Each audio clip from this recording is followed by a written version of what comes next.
70-იანი წლების დროინდელი კედელია, მაგრამ აქ ბევრი რამეა შესული, ბევრი რამეა დაკარგული დეტალები, დეკორები.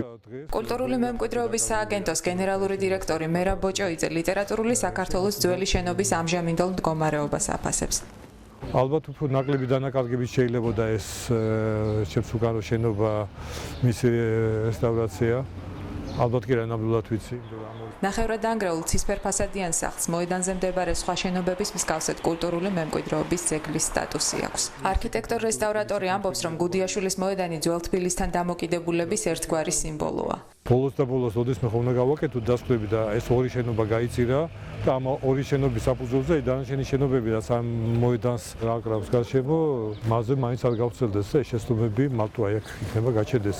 იქნება ეს მაინც მოვახერხოთ. ამ სახლის შემთხვევაში ის მიყვანილია კრიტიკულ ზღვრამდე. და ჯერ კიდევ შეიძლება თუნდაც რაღაც ნაწილობრივად მისი გადარჩენა. ძეგლების და ღირსშესანიშნავი ადგილების საერთაშორისო საბჭოს საქართველოს ეროვნული კომიტეტის იკომოსის გენერალური მდივანი ამბობს, რომ ხელისუფლება კულტურული მემკვიდრეობის დაცვაზე არ ზრუნავს. შეიძინა საზოგადოებრივი ფულით კულტურული მემკვიდრეობა. დახარჯა საზოგადოებრივი ფული. ეს ქონება გახდა საზოგადოებრივი. მას აქვს მაღალი ფასეულობა კულტურული, ისტორიული, ურბანული, სოციალური როგორც ვთქვით. და ეს ქონება მიაგდო, მიიყვანა გრევის პირამდე და თვითონ დაარღვია კანონი კულტურული მემკვიდრეობის შესახებ, რომელიც ყოველ მეპატრონეს ავალებს, დავალდებულებს დაიცვას და მოუაროს ამ ქონებას. გუდიაშვილის მოედანი ამჟამად თბილისის მერიის საკუთრებაა, ხოლო იქ მდებარე შენობა ნაგებობები თბილისის განვითარების ფონდს ეკუთვნის. რამდენიმე წლის წინ მოედნის რეაბილიტაციის საქმეში ავსტრიული კომპანია ირაო მაგნატ გუდიაშვილი ჩაერთო, რომლის ქმედებასაც სპეციალისტების მხრიდან სერიოზული პროტესტი მოჰყვა. თუ კი არ მივეცით რომ განვითარდეს და იქ რაღაცა უცულებო ნახოს, მაშინ არც ერთი ინვესტორი არ მოვა. არავინ არ ილაპარაკებს ჩვენთან და უბრალოდ ქალაქი ამ ყველაფერს ვერ გააკეთებს, რანაირი ძლიერი ბიუჯეტის არ უნდა ქონდეს. ლიტერატურის ინსტიტუტში გამართულ ამ შეხვედრაზე თბილისის განვითარების ფონდის ყოფილი თავმჯდომარე ამბობდა, რომ ფონდს რაიმე კონკურსის ჩატარების და გასხვისების საკითხის გასაჯაროების ვალდებულება არ ჰქონდა. გადაწყვეტილება როგორ მიიღო ფონდმა? არ ჩატარებულა, გეტყვით, არანაირი საჯარო. არ ჩატარებულა არანაირი საჯარო კონკურსი, იმიტომ რომ ეს იყო სასწავლო ფონდის გადაწყვეტილება და ფონდმა მიიღო ამის გადაწყვეტილება თავის ფონდთან. ფონდი არ იყო ასე რომ არ მიღებული არანაირად გასხვისების თაობაზე. რაიმე საჯარო დისკუსიები ჩაეტარებინა. ვერც ერთ სამუშაო ინვესტორის მიერ ახორციელებებით არ იქნება ეს პროექტები. ჩვენს მიერ გავლილი, საბჭოზე გავლილი და დახურვა მიცემული. გუდიაშვილის ორ ნომერში სამუშაოები პროექტის დამტკიცებამდე მაინც დაიწყო. შენობას აივნები ჩამოხსნეს და სახურავი მოხადეს. ნგრევის პროცესის შეჩერება ორგანიზაცია თბილისის ამქარმა მხოლოდ პოლიციის ჩარევის შემდეგ მოახერხა. ჩამოანგრიეს ნახევარი შენობა. ჩვენ გუშინ შევძელით ეს მუშები გამოგვეყვანა იქიდან. პატრულმა შეადგინა ოქმი და შეაჩერა გუშინ ეს სამუშაოები. და გითხრა რომ მათი უფლებამოსილება ამის ვეღარ მიდის, იმიტომ რომ დააფიქსირეს ფაქტი და მორჩა. თვითონ პატრული რაც იძახებდა ზედამხედველობის სამსახური და ზედამხედველობის სამსახური მეორე დღე არ მოდის. მოგვიანებით თბილისის ამქარის წევრები მთავარი არქიტექტორის გოგი სულაბერიძისგან შენობის რეაბილიტაციის პროექტის მიღებას შეეცადნენ. არაფერი პროექტი არა. გვაჩვენა ერთი პროექტი, რომ აქ იქნება რესტორანი. და ეს კონდა დახატული, როგორ მაგიდები სადიდგება და ჩვენ ვთქვათ, რომ არ შეგიშვებთ იმ სამუშაოების განსაახლებლად თქო, სანამ არ იქნება პროექტები, სანამ პასუხს არ აგებს, ხვალ არ შელიშებოთ იმისთვის, რაც გააკეთეს.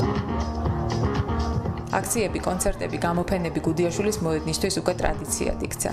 მოედნის დასაცავად პერიოდულად აქ სხვადასხვა ასაკისა და პროფესიის ცნობილი და ნაკლებად ცნობილი ადამიანები გამოდიან.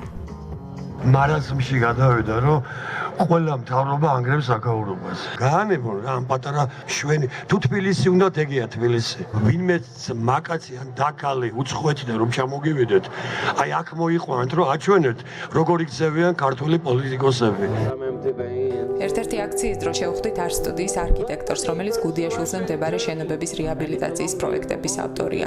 სულაბერიძე ადასტურებს, რომ პროექტების მომზადებაში რესტავრატორი არ მონაწილეობდა. არ მოიხსენებს, მე მაინც გონია, რომ რესტავრატორები არ ვიცი, იმიალისტები დავარქვა თუ მაქსიმალისტები, როგორ?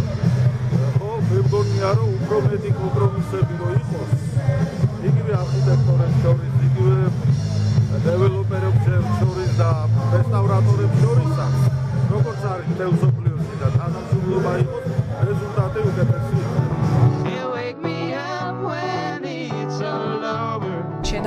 უდურესად მძიმე მდგომარეობის მიუხედავად წლიდან წლამდე აქ მიმდინარე აქციებს შედეგიანად მიიჩნევს ხელოვნებათმცოდნე თამარ ამაშუკელი. წარმოუდგენა რომ აქ ქალაქის მოსახლეობა მეტი რა უნდა გააკეთოს, რომ დაიცვას მოედანი. აქციები რომ არა, იქ არსებული 7 შენობა იმავე მდგომარეობაში იქნებოდა როგორც აბესაძის 23, ანუ აქ მიწასთან გასწორებული. აქ არაფერი არ ხმატება, არც ეს არის სულად აღდგენა პირველი სახის მაჩვენებლის. ვიტრაჟების, აივნების. გოგი სულაბერიძე გუდიაშვილის 2 ნომრისთვის პირვანდელი სახის სრულად აღდგენაზე საუბრობს. არქიტექტორს ჩვენ ვკითხეთ თუ ვისი პასუხისმგებლობაა შენობების ამჟამინდელი მდგომარეობა. ვისი პასუხისმგებლობა მე ვერ გეტყვით, არავის რაღაც გარემოებები აეწყო ისე რომ მე მგონია რომ იმ დროსაც ქალაქის ხელმძღვანელობას მე მგონი არ ქონდა რაღაცა ბოროტის რახვები რომ დაენგრია ეს გუდიაშვილი.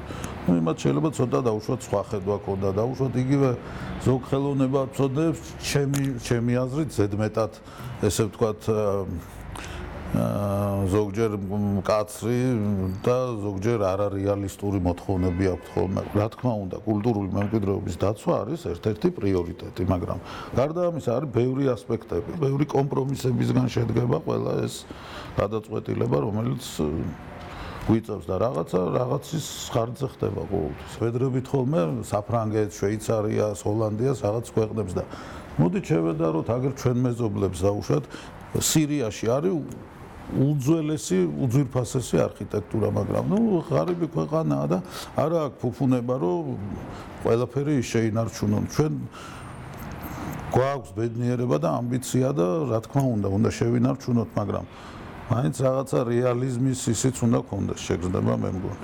კი, რესტავრაცია ფუფუნება არის, მაგრამ ნუ ახალის დაშენება და ძველის დანგრევა და ახალის დაშენებაც ასევე ფუფუნება.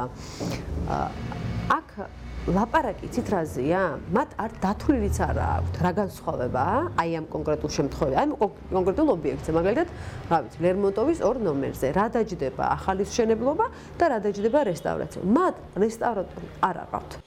ამაშუკელს არ სჯერა, რომ რეაბილიტაციის შემდეგ შენობები პირვანდელ სახეს დაიბრუნებს. მათ მიერ გაკეთებულ რესტავრაციებში ფონდის არც ერთ შემთხვევაში პრაქტიკულად არ შენარჩუნებულა ის ძველი მასალა და ის ძველი აივნები. ყველგან ჩამოხსნეს და გადაყარეს და ამით ძალიან ბევრი დაკარგა თბილისმა. როგორც ამაშუკელი ამბობს, თბილისის განვითარების ფონდს ისტორიული შენობების გადარჩენისთვის არაფერი არ გაუკეთებია. სწორედ ამიტომ მას თბილისის ამქარი ახალგაზრდა იურისტთა ასოციაციასთან ერთად გუდიაშვილის მოედნის მერიისთვის დაბრუნებას თავაზობს. მე ამბობ გამოაცხადოს ღია კონკურსი. ეს ძალიან მიღებული და ჩვეულებრივი პრაქტიკაა ცივილიზებულ ქვეყანაში, როდესაც სახელმწიფოს არ აქვს იმისი თანხა, რომ ჩაატაროს ამა თუ იმ შენობის რეაბილიტაცია, ის აკეთებს ამ შენობების პროექტს და შემდეგ ამ პროექტით ყიდის ოღონდ შეღავათიან სიმბოლურ ხანდახან სიმბოლურ ფასადს. ნუ ახალმხლობას ეწოდინება თუ რა უნდა გააკეთოს და დაახლოებით რა დაუჯდება ეს ყველაფერი. მე ვფიქრობ, რომ ეს არის ერთადერთი გამოსავალი. იქაური მაცხოვრებლები ამას ხანდახან ვერც კი ხვდებიან თუ რაოდენ დიდი მნიშვნელობა აქვს ამ სივრცეს მათთვის და ამისი ნახვა ძალიან მარტივია. ზამთარში, ზაფხულში, წვიმაში, თოვლში ყოველთვის ზის ვიღაცა და ან არს თამაშობს, ან დომინოს თამაშობს, ან ეს თავში ყრის ადგილი უბრისთვის, სოციუმისთვის. და ასევე დაამტკიცა გუდიაშვილის მოედანმა, რომ ეს არის ასევე ძალიან საინტერესო საჯარო სივრცე. სხვადასხვა სოციალური წრის ახალგაზრდებმა გამოავლინეს მათი სურვილი, მოწოდება, სიყვარული ამ ფასეულობის მიმართ. ამითი ფაქტობრივად გაცხადდა, რომ კულტურულ მემკვიდრეობას სოციალური ღირებულებაც აქვს, მას აქვს ეკონომიკური ღირებულება, რაც გამოიხატება იმ დაინტერესებით, რომელიც როგორც წესი ხელისუფლების და ძალაუფლების მქონე ადამიანებს აქვთ ამ ადგილის მიმართ.